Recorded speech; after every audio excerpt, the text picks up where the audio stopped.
Setelah itu pemirsa Satgas COVID-19 mengeluarkan kebijakan baru bagi penumpang pesawat terbang di luar wilayah Pulau Jawa dan Bali.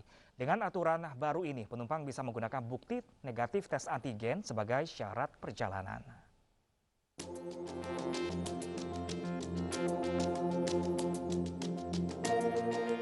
Setelah sempat memicu polemik dan mendapat penolakan dari sebagian besar penumpang pesawat, Satgas COVID-19 akhirnya mengeluarkan kebijakan terbaru terkait syarat perjalanan dengan moda pesawat terbang.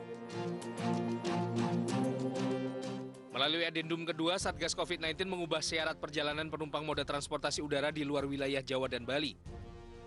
Calon penumpang wajib menunjukkan sertifikat vaksin setidak-tidaknya dosis pertama. Selain itu, calon penumpang wajib menunjukkan bukti negatif tes PCR yang sampelnya diambil maksimal 3 kali 24 jam. Namun Satgas juga mengizinkan calon penumpang menggunakan bukti negatif tes swab antigen yang sampelnya diambil maksimal 1 kali 24 jam. Keputusan ini mulai berlaku pada 28 Oktober lalu dan akan dievaluasi sesuai kebutuhan. Surat keterangan hasil negatif tes RT-PCR yang sampelnya diambil dalam kurun waktu maksimal 3 kali 24 jam sebelum keberangkatan sebagai persyaratan perjalanan.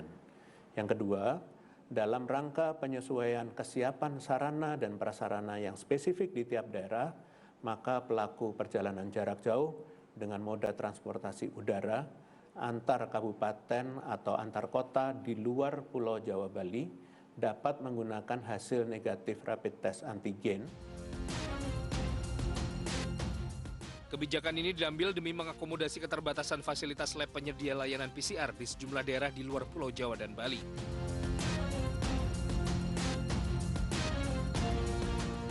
Tim Liputan iNews melaporkan.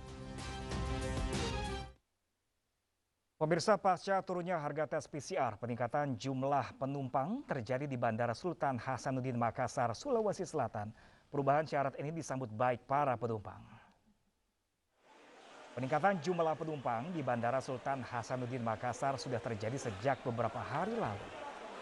Peningkatan ini terjadi seiring dengan turunnya harga tes PCR menjadi Rp300.000 atau penggunaan swab tes dalam kurun waktu 1 kali 24 jam. Kenaikan jumlah penumpang di Bandara Sultan Hasanuddin mencapai 7,7%.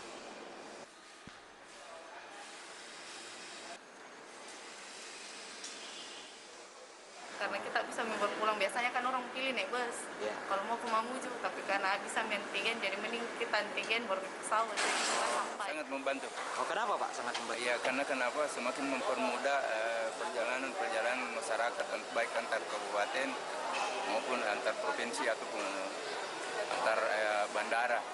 Ya. Oh, Pak, Bapak selalu menggunakan yang moda transportasi udara ini sebagai perjalanan? Dominan ya Pak? Ya. Penerapan aturan baru penerbangan yang tidak mewajibkan tes PCR juga disambut baik para penumpang di Bandara Kuala Namu, Medan, Sumatera Utara. Syarat baru ini telah diterapkan pihak Bandara Kuala Namu, Medan sejak 28 Oktober lalu. Para penumpang kini bisa menggunakan tes antigen yang diambil dalam kurun waktu 1 kali 24 jam atau tes PCR yang diambil dalam kurun waktu 3 kali 24 jam. Meski telah diturunkan, sejumlah penumpang masih berharap harga tes PCR Rp300.000 masih bisa diturunkan kembali karena masih dianggap mahal.